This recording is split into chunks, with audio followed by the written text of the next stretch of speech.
आपका मतलब है कि मैं जो चाहूं वो नहीं खा सकता? अगर आपको आईबीएस है तो नहीं। नमस्ते सभी को, मैं डॉक्टर चानो दसारी हूं। माइंड विद इम्यूनिटी मेथड से इम्यून इन्फ्लेमेशन और पाचन समस्याओं को हल करने में मदद करता हूं। इस क्लिनिकल अप्रोच ने हजारों मरीजों को उनके लक्षणों से छुटकारा दिलाया है, कुछ को सिर्फ 6 हफ्तों में, बिना किसी जटिल या महंगे इलाज के। इस वीडियो में मैं आपको बताऊंगा कि चिड़चिड़ा आंत्र सिंड्रोम आईबीएस के लिए किन खाद्य पदार्थों से बचना चाहिए ताकि आप तेजी से सूजन को उलटना शुरू कर सकें। मैं वैज्ञानिक शोधों की समीक्षा करूंगा, विस्तार से बताऊंगा कि मेरे मरीज अपने आहार को कैसे बेहतर बनाते हैं, उनके लक्षण दूर हो सकें। यह सामग्री मेरी माइंड इम्यूनिटी अकादमी से ली गई है, जहां आप जैसे लोगों ने चिड़चिड़ा आंत्र के लक्षणों को हराना सीखा, भले ही डायग्नोसिस स्पष्ट न हो। मैं बस इतना कहना चाहता हूं कि हर कोई अलग होता है और यह जानने के लिए कि आपका शरीर क्या सहन कर सकता है और क्या नहीं, एक फूड जर्नल रखना बहुत फायदेमंद होता है।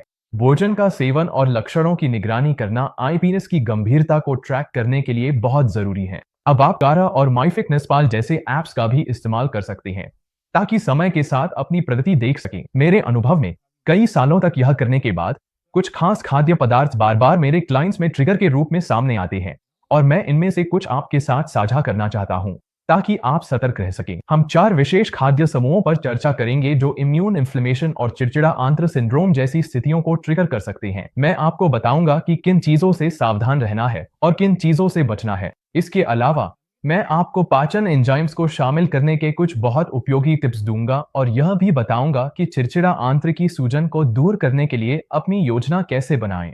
अब इससे आगे बढ़ने से पहले लाइक और सब्सक्राइब करना न भूलें और नोटिफिकेशन बेल दबाएं ताकि आप अपडेट रह सकें। ये वीडियो उन सभी लोगों के लिए जरूर देखने लायक है जो आईबीएस के लक्षणों को हमेशा के लिए ठीक करना चाहते हैं, और यह ऐसी उपयोगी जानकारी है जो शायद आपको कहीं और नहीं मिलेगी। अब बात करते हैं आईबीएस में समस्या पैदा करने वाले खाद्य पदार्थों की। सबसे बड़ी गलती जो मैं लोगों में देखता हूं वो यह है कि वे सोचते हैं कि वे कुछ भी खा सकते हैं और उम्मीद करते हैं कि उनके आईबीएस के लक्षण अपने आप ठीक हो जाएंगे, लेकिन अक्सर ऐसा बिल्कुल नहीं होता। आमतौर पर खाना होता है जो इम्यून रिस्पॉन्स को ट्रिगर करता है और फिर वही खाना समस्या पैदा करता है।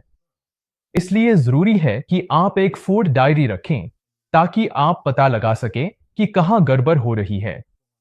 अगर आप थोड़ा ध्यान दें तो कितनी समस्याएं आसानी से टाली जा सकती हैं। आईबीएस के लिए खाद्य पदार्थ कौन से हैं?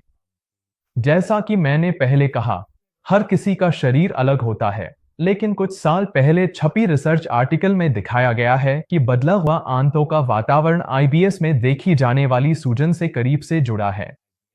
अब आपको यह जानकर हैरानी नहीं होनी चाहिए कि आपकी लगभग 70 से 80% इम्यून सिस्टम आपकी आंतों में ही होता है। तो जब आपको आईबीएस जैसी कोई इम्यून बीमारी होती है तो आपको देखना चाहिए कि आपकी आंतों में क्या गड़बड़ है। कुछ खाद्य पदार्थ जब सही से नहीं पचते तो वे इम्यून सिस्टम प्रतिक्रिया ट्रिगर कर सकते हैं। अक्सर सूजन आंतों से शुरू होती है, इसलिए इसे ठीक करने के लिए आपको अपनी आंतों को ठीक करना जरूरी है। इससे पहले कि हम यह चर्चा करें कि इसे कैसे शुरू किया जाए, अगर आप सच में आईबीएस के लिए अपनी आंतों को ठीक करने के लिए गंभीर हैं और जल्दी परिणाम पाना चाहते हैं तो एक फ्री ट्रेनिंग देखें जो मैंने तैयार की है, जिसमें मैं आपको वे खास रणनीतियां बताता हूं जिनसे मेरे क्लाइंट्स ने 6 हफ्तों के भीतर आईबीएस में स्वस्थ सफलता पाई है। आप इसे वीडियो के नीचे दिए गए लिंक पर जाकर देख सकते हैं और मुझे पता है कि यह आपके लिए बहुत मददगार होगा। यह लिंक आपको एक ऐसे पेज पर ले जाएगा जहां आप अपना ईमेल डालकर फ्री ट्रेनिंग पा सकते हैं कि आईबीएस को कैसे ठीक किया जाए। आपको जानने के लिए सारी जानकारी वहीं मिल जाएगी, जिसमें एक फ्री गाइड भी शामिल है जिसमें खास डाइट सुझाव और ढेरों मददगार केस स्टडीज हैं उन लोगों की जो आपकी ही तरह अपनी स्थिति को पूरी तरह से ठीक कर अब स्वस्थ हैं।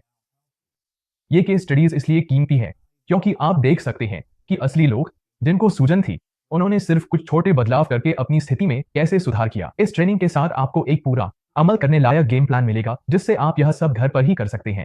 बस पेज के ऊपर अपना ईमेल डालें और शुरू हो जाएं। अब आइए जानते हैं कि किन खाद्य पदार्थों से बचना चाहिए। मैंने यह वीडियो पहले रिकॉर्ड किया था और इसमें बताया गया है कि कैसे इम्यून सिस्टम कुछ जटिल प्रोटीनों से ट्रिगर हो सकता है। हम अपनी डाइट में प्रोटीन खाते हैं, यह कई स्रोतों से आ सकता है, चाहे वह पौधों से हो या जानवरों से। प्रोटीन असल में कई अमीनो एसिड्स के आपस में जुड़े होने से बनता है। जब प्रोटीन हमारे पाचन तंत्र में पहुंचता है तो हमारी आंतों में मौजूद एंजाइम्स इसे छोटे छोटे हिस्सों में तोड़ देते हैं, जिन्हें अमीनो एसिड कहा जाता है, और फिर ये शरीर में अवशोषित हो जाते हैं। इन आंतों के एंजाइम्स को प्रोटीएज कहा जाता है, और इसका महत्व यह है कि कभी कभी प्रोटीएज अपना काम पूरी तरह नहीं कर पाते और हमारे आंतों और रक्त प्रवाह में बड़े प्रोटीन कण लंबे समय तक बने रहते हैं। ऐसा क्यों होता है? दरअसल कुछ प्रकार के प्रोटीन को तोड़ना मुश्किल होता है, साथ ही प्रोटीन को तोड़ने के लिए पर्याप्त प्रोटीएज भी नहीं हो सकता है।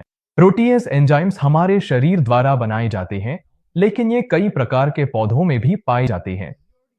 जैसा कि आप पहले से जानते हैं, आंत एक बहुत बड़ा प्रतिरक्षा अंग है, इसलिए ये अटपटे प्रोटीन विदेशी खतरे के रूप में पंजीकृत होते हैं और एक प्रतिरक्षा प्रतिक्रिया उत्पन्न करते हैं। मूल रूप से शरीर सोचता है कि ये बड़े अटपटे प्रोटीन उस पर हमला कर रहे हैं, इसलिए यह कई तरह के प्रतिरक्षा रसायन छोड़ता है, जिससे सूजन होती है और यह समस्या बन सकती है। मैं आपको कुछ उदाहरण देता हूं। बोवाइन सीरम एंटीबॉडीज और ऑटोइम्यून बीमारी।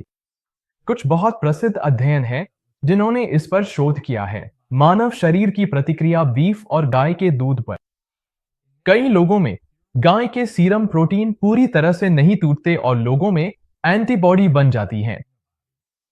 ये एंटीबॉडीज प्रतिरक्षा रोगों में 10 गुना अधिक आम है। कैसीन और वह। कई लोग दूध के प्रोटीन में मौजूद कैसीन को नहीं तोड़ पाते। कुछ लोगों को वह से भी समस्या होती है। अगर आप प्रतिरक्षा संबंधी सूजन से जूझ रहे हैं तो कैसीन से बचना सबसे अच्छा है, और ज्यादातर वह उत्पादों से भी। इसमें डेयरी दूध और पनीर शामिल हैं। अपने प्रोटीन पाउडर की जांच करें कि समस्या तो नहीं। मैं पौधों पर आधारित प्रोटीन को प्राथमिकता देता हूं, लेकिन अगर आप वह का इस्तेमाल करना चाहते हैं तो मैं वह आइसोलेट की सलाह दूंगा, न कि वह कंसंट्रेट की, जिसमें थोड़ी मात्रा में कैसीन होता है। इसमें व्यक्ति व्यक्ति में अंतर हो सकता है, इसलिए अगर आप अभी शुरुआत कर रहे हैं तो इससे पूरी तरह बचना सबसे अच्छा है। लेकिन एक बार जब आप इस प्रक्रिया में निपुण हो जाएंगे तो आप देख पाएंगे कि चीजें कैसे बदलती हैं। कैसीन का एक प्रकार होता है जिसे अदो कहा जाता है, जो पचाने में थोड़ा आसान होता है, लेकिन इसे ढूंढना मुश्किल है और आपको खास तौर पर अदो गाय के दूध की तलाश करनी पड़ती है। मैं इसके बारे में नोट सेक्शन में एक लिंक पोस्ट कर दूंगा। ग्लूटेन। यह बहुत प्रसिद्ध है क्योंकि अनुमान है कि लगभग 1/3 आबादी को इससे समस्या होती है, और मुझे लगता है कि यह एक बहुकारक समस्या हो सकती है। मैं इस विषय पर लिखे गए अपने एक लेख का लिंक पोस्ट करूंगा, लेकिन संक्षेप में मैं ज्यादातर लोगों को यही सलाह देता हूं कि वे सामान्य रूप से ग्लूटेन युक्त उत्पादों के संपर्क को सीमित रखें। इसमें गेहूं के आटे से बनी कोई भी चीज शामिल है। अंडे का प्रोटीन। यह मुश्किल, क्योंकि बहुत से लोग मांस खाना छोड़ देते हैं। वे प्रोटीन स्रोत अंडों पर निर्भर हो जाते हैं। कुछ पोषण विशेषज्ञ मुझसे इस पर असहमत हो सकते हैं, और मैं फिर से इस विषय को स्पष्ट करने के लिए एक लिंक पोस्ट करूंगा, क्योंकि इस पर बहुत सारी गलत जानकारी फैली हुई है। कई अध्ययनों से प्राप्त डेटा दिखाता है कि अंडे का प्रोटीन शरीर में एक मजबूत प्रतिरक्षा प्रतिक्रिया को ट्रिगर कर सकता है, खासकर उन लोगों में जिनको प्रतिरक्षा सूजन संबंधी विकार हैं। लेकिन हर व्यक्ति में ऐसा नहीं होता। मेरा सुझाव है कि इसे कुछ महीनों के लिए या थोड़े समय के लिए बंद कर दे, ताकि देख सके कि इससे कुल मिलाकर कोई फर्क पड़ता है या नहीं। अंडे का सफेद भाग कभी कभी सही समय आने पर फिर से आहार में शामिल किया जा सकता है, और मैं स्पष्ट करना चाहता हूं, मैं यह नहीं कह रहा कि ये खाद्य पदार्थ खराब है। मैं जो कहना चाहता हूं वह यह है कि जब आप शरीर में सूजन को कम करने की कोशिश कर रहे हैं और आप इसे बहुत जल्दी करना चाहते हैं, तो सबसे अच्छा तरीका है कि इन प्रकार के प्रोटीन को अपने आहार में थोड़े समय के लिए सीमित कर दें। यह महत्वपूर्ण है कि आप अपने सबसे बड़े भोजन के साथ प्रोटीज एंजाइम सप्लीमेंट लेने विचार करें। आप प्रोटीज पौधों के स्रोतों से भी प्राप्त कर सकते हैं। यहां उन खाद्य पदार्थों की सूची है जिनमें प्रोटीज पाया जाता है। अंकुरित अनाज और माइक्रोग्रीन्स में शायद इसकी सबसे अधिक मात्रा होती है। अन्य में शतावरी, कुट्टू, जापानी पगोड़ा, एवोकाडो, पपीता, अनानास, खीरा, लहसुन, नारियल, अलसी के बीज, स्पाइरुलिना, अंजीर, क्लोरेला, अदरक की जड़ और एलोवेरा शामिल है।